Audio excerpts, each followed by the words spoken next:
ఈ మధ్యకాలంలో జగన్మోహన్ రెడ్డి వాళ్ళ పార్టీ నాయకులతోటి ఏ సమావేశం పెట్టినా సరే మాట్లాడుతున్న ఒకే ఒక సింగిల్ పాయింట్ ఎజెండా. 6 నెలల్లో కూటమి ప్రభుత్వం పూర్తిగా విఫలమైపోయింది, ప్రజల్లో పూర్తి వ్యతిరేకత వచ్చింది కూటమి ప్రభుత్వం మీద అంటున్నారు. అది వాస్తవం అనుకోవాలంటారా? ఎందుకు విఫలమైందని మాజీ సీఎం పులివెందుల ఎమ్మెల్యే జగన్మోహన్ రెడ్డి గారిని మేము ప్రశ్నిస్తున్నామండి. ఇప్పుడు చెప్పినట్లు 4,000 పెంచి పెన్షన్ ప్రతి నెల 30వ తారీఖు పెన్షన్ ఇస్తున్నందుకు విఫలం చెందిందా, లేకపోతే మెగా డిఎస్సి వేసినందుకు విఫలం చెందిందా అని మేము ప్రశ్నిస్తున్నాము. బాబు గారు చెప్పినట్లుగానే 3 సిలిండర్లు ఫ్రీ ఉచిత పథకం ప్రవేశపెట్టాడు. ఆల్రెడీ 3 పథకాలు రన్నింగ్లోనే ఉన్నాయి, ఇంకా అన్ని ప్రాసెస్లో ఉన్నాయి. అమరావతి కూడా నిర్మాణం పరుగులు పెడుతూ స్టార్ట్ అవుతుంది. ఇవన్నీ జరుగుతున్నాయి. ఒక పక్కన మళ్ళీ మల్టీనేషనల్ కంపెనీలన్నీ మన రాష్ట్రానికి క్యూ కడుతున్నాయి. మళ్ళీ పెట్రోకెమికల్ ప్రోడక్ట్స్ అన్నీ మన రిఫైనరీలన్నీ మన రాష్ట్రానికి పెడతానికి వేల కోట్లతో సిద్ధంగా ఉన్నాయి, మొదలు పెడుతున్నాయి. వర్కులు కూడా స్టార్ట్ కాబోతున్నాయి. ఇవన్నీ జరుగుతుంటే వీటిలో కనీసం నువ్వు అవ్వాతాతలకి పెన్షన్ మామూలు 1,000 రూపాయలు పెంచడానికి 4 సంవత్సరాలు 5 సంవత్సరాలు పట్టింది జగన్మోహన్ రెడ్డి. నీకు ఇవన్నీ ఆడటానికి నీకు ఆత్మసాక్షి అనేది లేదా? నువ్వు అసలు మనిషివేనా లేకపోతే మృగాను అని మేము ప్రశ్నిస్తున్నాము. ఇన్ని పథకాలు నువ్వు చేసిన అంత భారీ దోపిడీని తట్టుకొని కూడా ఈ పథకాలన్నీ ప్రవేశపెడుతున్నారంటే మామూలు మనుషులకైతే అది సాధ్యం కాదు. కేవలం చంద్రబాబు నాయుడు గారి విజనరీ వల్ల అదన్నీ సాధ్యమవుతుంది. ఇవన్నీ పథకాలు చూసి కూడా నువ్వు ఏంటంటే నీ పార్టీ ఉనికిని కాపాడుకోవడానికి నువ్వు చేస్తున్న ఈ విమర్శలు తప్ప లేదని ప్రజలు ఆల్రెడీ నిన్న మీ పులివెందుల ఆఫీస్లోనే నీ మీద దాడి చేసి నువ్వు వాళ్ళకి ఇవ్వాల్సిన డబ్బులు ఎగ్గొట్టామని చెప్పి వాళ్ళు నీ మీద దాడి చేశారు. ఇవన్నీ ప్రజలు కళ్ళారా చూస్తున్నారు. అంత ముందులాగా జనాలు ఏమైనా అమాయకంగా కానీ అంత పిచ్చి ప్రలాపంలో ఏమి లేరు. అందరూ యాక్టివ్గానే ఉన్నారు, మామూలు జాగ్రత్తగానే ఉన్నారు. నువ్వు చేసే అవన్నీ గమనిస్తూనే ఉన్నారు. అంత ముందులాగా 19లో అలాగా నీకు బుట్టలు పడే అవకాశం అయితే లేదు. ప్రజలందరూ బాగా జాగ్రత్తగానే ఉన్నారు. మీ ఎన్ని విమర్శలు చేసినా కానీ ప్రజలు దానిలో ఉన్న నిజాన్ని గ్రహించే పరిస్థితిలోనే ఉన్నారని మేము తెలియజేస్తున్నాం. అంటే ఇక్కడ ప్రధానంగా చూసుకుంటే కనుక జగన్మోహన్ రెడ్డి వాదన ఏంటంటే కనుక ఈ ప్రభుత్వం వచ్చిన తర్వాత సామాన్యులు నడ్డి విరుస్తుంది. ముఖ్యంగా చూస్తే విద్యుత్ ఛార్జీలు అనేది భయంకరంగా పెంచేసిందంటూ నిన్న ధర్నాకు కూడా పిలుపునిచ్చారు. ఎలా చూడాలంటారు? నిజంగానే విద్యుత్ ఛార్జీల పెంపు అంటే గతంలో చంద్రబాబు నాయుడు గారు ఎలక్షన్ ముందులో కూడా చెప్పారు, అవసరమైతే విద్యుత్ ఛార్జీలు తగ్గించే విధానం చేస్తాం కానీ పెంచము అన్నారు. మరి ఇప్పుడు చూస్తే ప్రజల మీద భారం మోపుతున్నారని చెప్పి వస్తున్న వార్తలు. ఎలా చూడాలి ఇదంతా? ఇప్పుడు 2014-19 కాలంలో చంద్రబాబు నాయుడు గారు ఒక్కసారి కూడా విద్యుత్ ధరలు పెంచలేదండి. విద్యుత్ సంస్కరణలు తీసి మంచి నాణ్యమైన విద్యుత్ అందించే ఉద్దేశం చంద్రబాబు నాయుడు గారికి ఉంటుంది.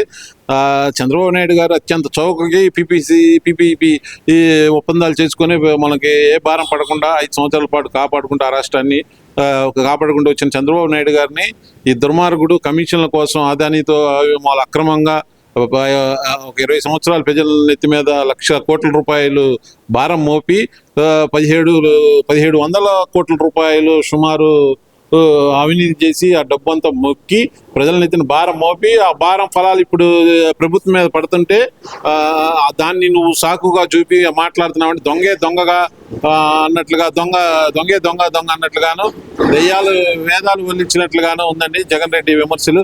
వాళ్ళకి సిగ్గు శరము మానం కూడా లేదండి. వైసీపీ వాళ్ళకి ఆత్మసాక్షి కూడా లేదు. ఈ పరిస్థితి ఎందుకు వచ్చిందని ఆ ధర్నా చేసే వైసీపీ శ్రేణుల్ని మేము ప్రశ్నిస్తున్నాము. మీకు ఆత్మసాక్షి అనేది ఉందా లేదా అని మేము అడుగుతున్నాము. ఈ రాష్ట్రం ఇంత దుస్థితికి కారణం మీ జగన్మోహన్ రెడ్డి, అతని పాలన, ఆ సజ్జల రామకృష్ణారెడ్డి తప్ప ఇంకెవరన్నీ మేము ప్రశ్నిస్తున్నాము. అసలు వాళ్ళకి ఏ మొహాన్ని పెట్టుకొని ఈ ధర్నాలు ఇవన్నీ పాల్గొంటున్నారు? వాళ్ళు అసలు నిజంగా వాళ్ళకి మానవత్వం లేదని, వాళ్ళకి మనసాక్షి లేదని మేము తెలియజేస్తున్నామండి. ఈ రాష్ట్రాన్ని ఎలా గాడిని పెట్టాలి, ప్రజలందరినీ ఎలా ఆదుకోవాలి, అదే నిన్నగా తుఫాన్ వచ్చి వాళ్ళకి ఎంత రిలీఫ్ ఇచ్చి ఎంత ఫండింగ్ బాబు గారు నష్టపోయిన వాళ్ళందరికీ ఎంత విరువిరుగా ఇచ్చారు. కళ్ళుండి చూస్తున్నారా లేదా? ఎన్ని ఇచ్చుకుంటా రాష్ట్రాన్ని తుఫానుల బారి నుంచి కాపాడుకుంటా ఈ స్థితికి చిన్నగా ఇప్పుడే ఒక గాడిన పడుతున్న టైంలో మళ్ళీ మీరు ధర్నాలు. ఎవడైనా అన్నం తినేవాడు ప్రతిపక్షం, అసలు నువ్వు ప్రతిపక్ష నాయకుడు కూడా కాదు, అన్నం తినేవాడు ఏడైనా ప్రభుత్వానికి 1 సంవత్సరం టైం ఇస్తారు. కొత్త ప్రభుత్వానికి మీరేందో ప్రభుత్వం వచ్చిన నెల నుంచే మొదలు పెట్టారు అంటే జగన్ రెడ్డి నువ్వు తప్ప ఇంకెవరు ముఖ్యమంత్రి కాకూడదా అని మేము ప్రశ్నిస్తున్నాము. నువ్వు అసలు ఎందుకు ఆత్మ విమర్శ చేసుకో. హాయిగా నువ్వు సంపాదించావు 1,000 కోట్ల రూపాయలు 1,00,000 కోట్లు సంపాదించావు, దాంతో ఎంజాయ్. నువ్వు ఎట్లాగో నీకు పెద్దలు ఎట్లాగో సహకరిస్తున్నారు నేను లోపలికి పానీయకుండా. హాయిగా ఎంజాయ్ చేయగాని ఇది మళ్ళీ పొలం పెట్టి గుచ్చినట్టు చేస్తే నీ పుట్టు పూర్వతరాలన్నీ మళ్ళీ బయటికి లాగి నిన్ను మళ్ళీ అక్కడ శ్రీకృష్ణ జన్మస్థానానికి వెళ్ళటానికి నువ్వు రెడీగా ఉండాలని చెప్పి మేము తెలియజేస్తున్నామండి. ఇక్కడ ప్రధానంగా చూసుకుంటే గనక ఒకవైపు జగన్మోహన్ రెడ్డి వైఎస్ఆర్సీపీ నుంచి నాయకులు ఒక వరుస పెట్టి క్యూ పెట్టి వెళ్తున్నారు, మరోవైపు నుంచి చూస్తుంటే కీలకమైన నేతలు కనుమరుగవుతున్నారు. ఇక్కడ మరి జగన్మోహన్ రెడ్డి జనవరి 3వ వారం నుంచి జనంలోకి వస్తున్నాను, నేను ప్రతి జిల్లాలో 2 రోజులు స్టే చేస్తాను, ప్రతి కార్యకర్తని కలుస్తాను అనే మాట అయితే అంటున్నారు కదా. మరి జగన్మోహన్ రెడ్డి జిల్లాల పర్యటనకు వస్తే కనుక ఈ పరిస్థితుల్లో ఏమైనా మార్పు వచ్చింది అనుకోవచ్చు అంటారా? ఏమీ రాదండి. ఇప్పుడు కడుపు మండి ఉన్న ప్రజలు కానీ ఏమన్నా అన్యాయం జరిగిన ప్రజలు కానీ ఆయన మీద ఏమన్నా చెప్పులు బొప్పులు లాంటివి ఏమన్నా వేస్తే దాన్ని సాకుగా చూపి సానుభూతి పొంది మళ్ళీ అతని పార్టీని గాడిలో పెట్టడానికి జగన్మోహన్ రెడ్డి చేసిన ప్రయత్నం అండి. ఈ నీకు నిజంగా జగన్మోహన్ రెడ్డి గారికి ప్రజల మీద ప్రేమే ఉంటే ఈ 5 సంవత్సరాలు నువ్వు ప్యాలెస్ నుంచి బయటకు వచ్చావా? ప్రజల్ని ఎప్పుడన్నా కలిసావా?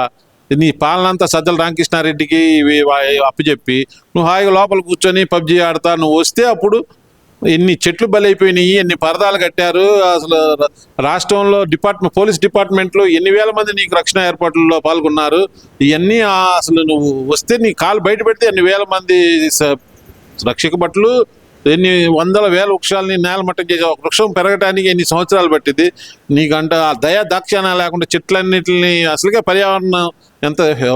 పర్యావరణం మనం కోల్పోయి వాతావరణంతో హీట్ ఎక్కుతున్న పరిస్థితుల్లో నువ్వు అది కూడా ఆలోచించకుండా అందరూ ఎవరైనా ముఖ్యమంత్రులు రాష్ట్రాన్ని పచ్చగా ఉంచాలి, మామూలుగా మొక్కలు నాటాలి, అన్నీ చూస్తూ ఉంటారు. నువ్వేందో విచిత్రంగా నీ సైకో మైండాలిటీ ఏందో తెలియదు కానీ నీ పర్యటనకు ఏదన్నా ప్రభుత్వ కార్యక్రమాలు పాల్గొనడానికి బయటకు వచ్చామంటే చాలు 100,000 వృక్షాలని 100 సంవత్సరాల వయసున్న వృక్షాలని అన్యాయంగా నేలమట్టం చేశావు.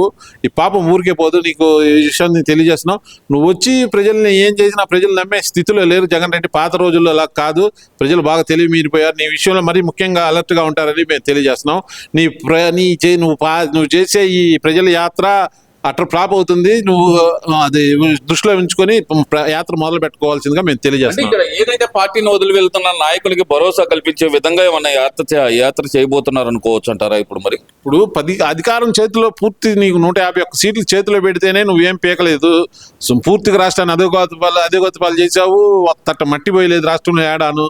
ఇంక నిన్ను ఏ విధంగా నమ్మి ప్రజలు నీ దగ్గరికి వస్తారని అనుకుంటున్నావు జగన్ రెడ్డి? ఇది నువ్వు ఆలోచించుకొని మనస్సాక్షికి అడిగి యాత్ర మొదలు పెట్టవలసిందిగా కోరుతున్నాం అండి. మరి సజ్జల రామకృష్ణారెడ్డి ఈ మధ్యకాలంలో గుంటూరులో ఇచ్చిన స్టేట్మెంట్ అయితే ఇచ్చారు.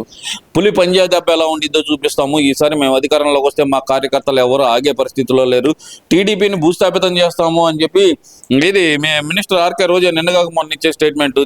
జగన్ అన్న ఒక్క చిటికేస్తే కనుక టీడీపీని భూస్థాపితం చేస్తామని నిన్నగాక మొన్న ఇచ్చే స్టేట్మెంట్ ఎలా చూడాలంటారు ఇవన్నీ? అసలుకి ఈ రోజా పనికి మాటలు మానుకోవాలండి.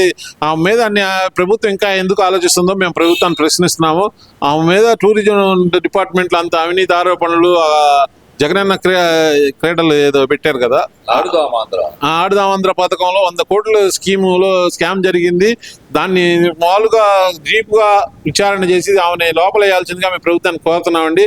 ఇప్పుడు ఎలిక గుడ్డిదైతే ఎలిక ఏదో చూపించినట్టుగా ఇలాంటి వాళ్ళందరూ వదిలేసి మన మీద ఉసుగా వస్తారండి. ఇవన్నీ వాళ్ళు చేసిన స్కీమ్స్ అన్ని బయటికి తీసి వాళ్ళని లోపలేస్తే కానీ మా ఆంధ్రప్రదేశ్ బాగుపడదండి. 2014 నుంచి 19 దాకా వాళ్ళు ఏవైతే మామూలుగా జరగనట్టుగా ప్రచారం చేసి ప్రజల్ని మభ్యపెట్టారో ఆ మభ్యపెట్టే విధానం మళ్ళీ వచ్చే వాళ్ళందరూ రెడీగా ఉన్నారు. ప్రభుత్వం జాగ్రత్తగా దీన్ని ఎదుర్కోవాల్సిందిగా, మేము ధీటుగా ఎదుర్కోవాల్సిందిగా. వ్యాఖ్యలు ఎలా చూడాలంటారు? మా కార్యకర్తలు ఈసారి ఆగే పరిస్థితి లేదు, పులి పంజా దెబ్బ ఎలా ఉండిద్దో చూపిస్తాం, మా దెబ్బ ఎలా ఉండిద్దో చూపిస్తాం అంటున్నాడు కదా. ఏమండి, వాళ్ళు చేసింది 5 సంవత్సరాల పరిపాలన అదే కదండి. అన్యాయాల్ని, దళితుల్ని చంపటము, వేధించటము, కేసులు పెట్టడము, బడుగు వర్గాలని హింసించటము, అవన్నీ చేయబట్టేగా ప్రజలు తెలుగుదేశం ప్రభుత్వానికి, కూటమి ప్రభుత్వానికి 164 సీట్లు ఇచ్చింది. వీళ్ళు ఏం చేయకపోతే వీళ్ళు హసించుకొని చెప్పుతో కొట్టినట్టు 11 సీట్లు ఇచ్చారండి. సజ్జల రెడ్డి గారు నీకు ఆ విషయం తెలుసా? మర్చిపోయావా అని మేము ప్రశ్నిస్తున్నాము. నువ్వు 154 సీట్లు ఇస్తేనే ఏం పీకనాడు, మళ్ళీ వచ్చి నువ్వు పీకుతావు. పులి దెబ్బ ఇవన్నీ బ్రిడ్జి కాడ ఉంటా సాయంత్రం 6 గంటలకి వాళ్ళకి చెప్పుకోవాల్సిందిగా సజ్జల రామకృష్ణారెడ్డి గారికి మేము తెలియజేస్తున్నాము. తెలుగుదేశాన్ని కానీ, తెలుగుదేశం కార్యకర్తలను కానీ, ప్రభుత్వ అధికారులు కానీ నువ్వు బెదిరించే ధోరణికి వెళ్తే మాత్రం నిన్ను చెప్పులతో వెంటబడి కొడతారని మేము ప్రశ్నిస్తున్నాము. మీ పంక్తిలోకి మేము తెలుగుదేశం పార్టీ కానీ కార్యకర్తలు కానీ వచ్చారంటే మీరు బయటికి రావడానికి 10 సంవత్సరాలు పట్టిద్దని మేము హెచ్చరిస్తున్నామండి.